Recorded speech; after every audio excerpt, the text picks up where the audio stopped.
Chapter 6. Is the weather good for fishing? We must think what to do, Papa said. They're suspicious now. To be honest, I thought that if they came here at all, and I hope they wouldn't just glance around, see what we have. What we had no place to hide anyone, and would go away. I'm sorry I have black, dark hair, Ellen murmured. It made them suspicious. Mama reached over quickly and took Ellen's hand. You have beautiful hair, Ellen, just like your mama's, she said. Don't ever be sorry for that. Weren't we lucky that Papa thought so quickly and found the pictures? And weren't we lucky that Lyles had dark hair when she was a baby? It turned blonde later on, when she was 2 or so. In between, Papa added, she was bald for a while. Ellen and Anne Mary both smiled. Tentatively. For a moment, their fear was eased. Tonight was the time Anne Mary realized, suddenly, that Mama and Papa had spoken of Lyles.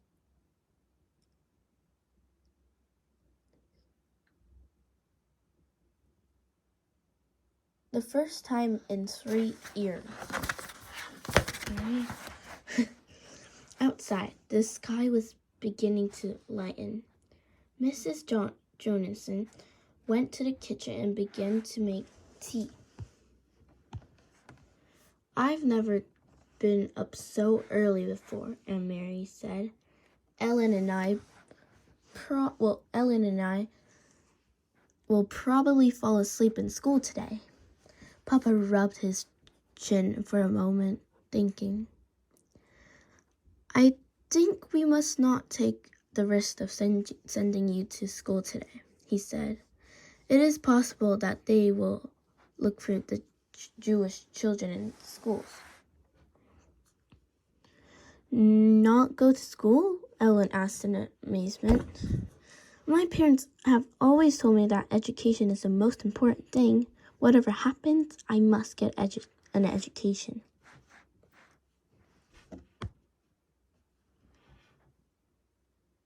This will only be a vacation, Ellen. For now, your safety is the most important thing. I'm sure your parents will agree. Angie? Papa called Mama in the kitchen, and she came into the doorway with a teacup in her hand and questioning look on her face. Yes? We must take the girls to Henrik's. You remember what Peter told us? I think today's the day to go to your brother's. Mrs. Jonasson nodded. I think you are right, but I will take them. You must stay here. Stay here and let you go alone. Of course not. I wouldn't send you on a dangerous trip alone. Mama put a hand on Papa's arm. If only I could go with the girls, it would be safer. They are unlikely to suspect the woman and her children. But if they are watching us, if they see all of us leave, they would, if they are aware that an apartment is empty, that you don't go to your office this morning, then they will know. Then it will be dangerous. I'm not afraid to go alone.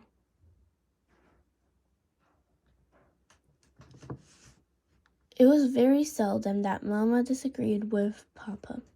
Aunt Mary watched his face and knew that he was struggling with the decision. Finally, he nodded, reluctantly. I will pack some things, Mama said. What time is it? Papa looked at his watch. Almost 5, he said. Henrik will be here, will still be there. He leaves around 5. Why don't you call him? Papa went to the telephone. Ellen looked puzzled. Who is Henrik? Where does he go at 5 in the morning? She asked, and Mary laughed. He's my uncle, my mother's brother, and he's a fisherman. They leave very early. All the fishermen, each morning, their boats go out at sunrise. Oh, Ellen, she went on, you will love it there. It is where my grandparents live, where Mama and Uncle Henrik grew up. It is so beautiful. Right on the water, you can stand on the edge of the meadow and look across to Sweden. She listened while Papa spoke on the telephone to Uncle Henrik, telling him that Mama and the children were coming for a visit. Ellen had gone into the bathroom and closed the door. Mama was still in the kitchen, so only Anne Mary was listening. It was a very puzzling conversation. So, Henrik, is the weather good for fishing? Papa asked cheerfully and listened briefly. Then he continued, I'm sending in to you today with the children, and she will be bringing you a carton of cigarettes. Yes, just one, he said. After a moment, Aunt Mary couldn't hear Uncle Henrik's word, but there are a lot of cigarettes available in Copenhagen now. If you know where to look, he went on, and so there will be others coming to you as well, I'm sure. But it wasn't true. Aunt Mary was certain it wasn't true. Cigarettes were the thing that Papa missed, the way Mama missed coffee. He complained often. He had complained only yesterday that there were no cigarettes in the store. The men in his office, he said, making a face, smoked almost anything. Sometimes dried weeds rolled in paper, and the smell was terrible. Why was Papa speaking it that way? Almost as if he were speaking in code. What was Mama really talking and taking to Uncle Henrik? Then she knew. It was Ellen. The train ride north along the Danish coast was very beautiful. Again and again. They could see the sea from the windows. Aunt Mary had made this trip often to visit her grandparents when they were alive. And later, after they were gone, to see the cheerful, sun-tanned, unmarried uncle whom she loved. But the trip was new to Ellen. She sat with her face pressed to the window, watching the lovely homes along the seaside. The small farm and villages. Look, Aunt Mary exclaimed, and pointed to the opposite side. It's Klampenborg in the deer park. Oh, I wish we could stop here just for a little while. Mama shook her head. Not today, she said. The train did stop at the small Klampenborg station, but none of the few passengers got off. Have you ever been here, Ellen? Mama asked, but Ellen said no. Well, someday you will go. Someday you will walk through the park and you will see hundreds of deer, tame and free. Christy wiggled to her knees and peered through the window. I didn't see any deer, she complained.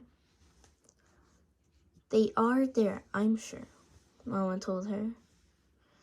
They're hiding in the trees. The train started again. The door at the end of their car opened, and 2 German soldiers appeared. Anne Mary tensed. Not here on the train too? They were everywhere. Together, the soldiers strolled through the car, glancing at passengers, stopping here and there to ask a question. One of them had something stuck in his teeth. He probed with his tongue and distorted his own face. Aunt Mary watched with a kind of frightened fascination as the pair approached. One of the soldiers looked down with a bored expression on his face. Where are you going? He asked. Gilligia.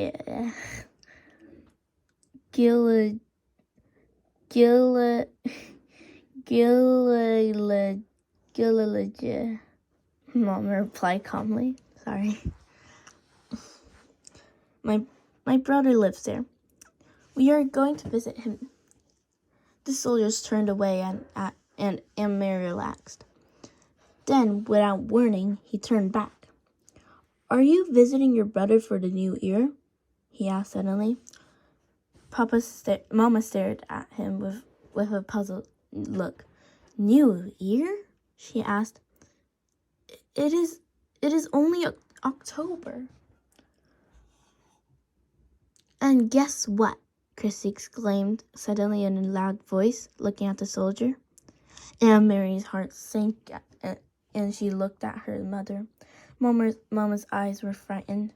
Shh, Christy, Mama said. Don't chatter. So. But Christy paid no attention to Mama. As usual. She looked cheerfully at the soldier, and Aunt Mary knew what she was about to say. This is our friend Ellen, and it's her new year.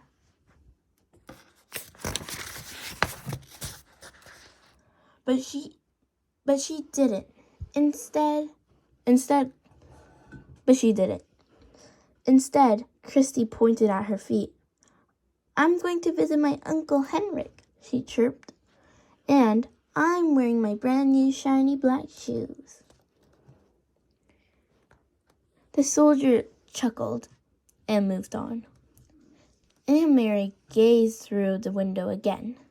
The trees, the Baltic Sea, and the cloudy October sky passed in a blur as they continued north along the coast. Smell the air, Mama said. When they stepped off the train and made their way to the nearest street. Isn't it lovely and fresh? It always brings back memories for me. The air was breezy and cool and carried the sharp, not unpleasant smell of salt and fish.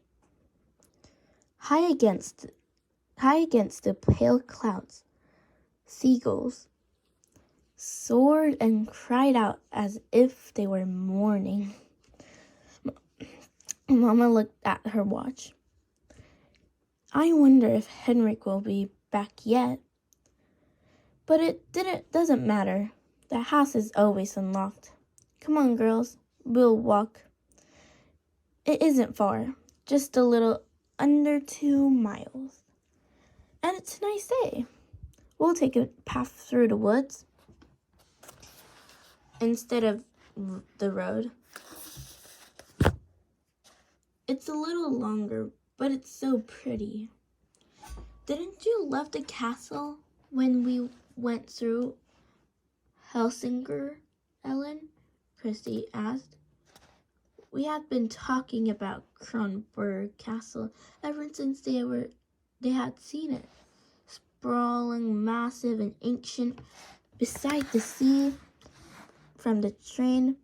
I wish we could have stopped to visit the castle. Kings live there, and queens. Aunt Mary sighed in exasperation. With her little sister. They do not, she said. They did in the old days. But there aren't any kings there now.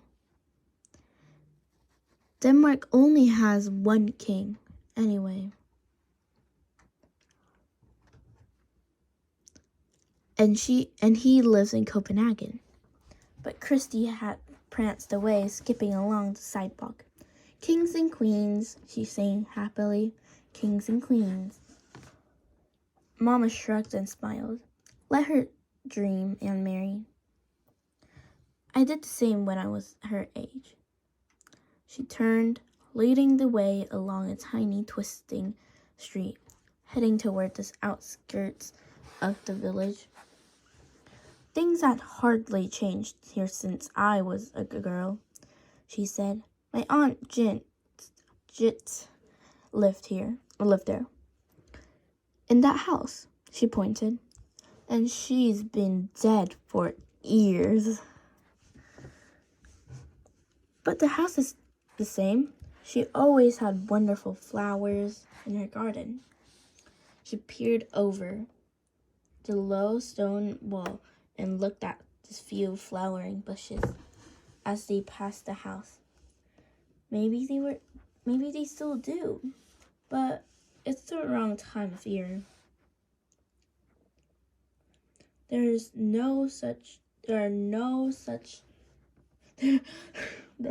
There are just those few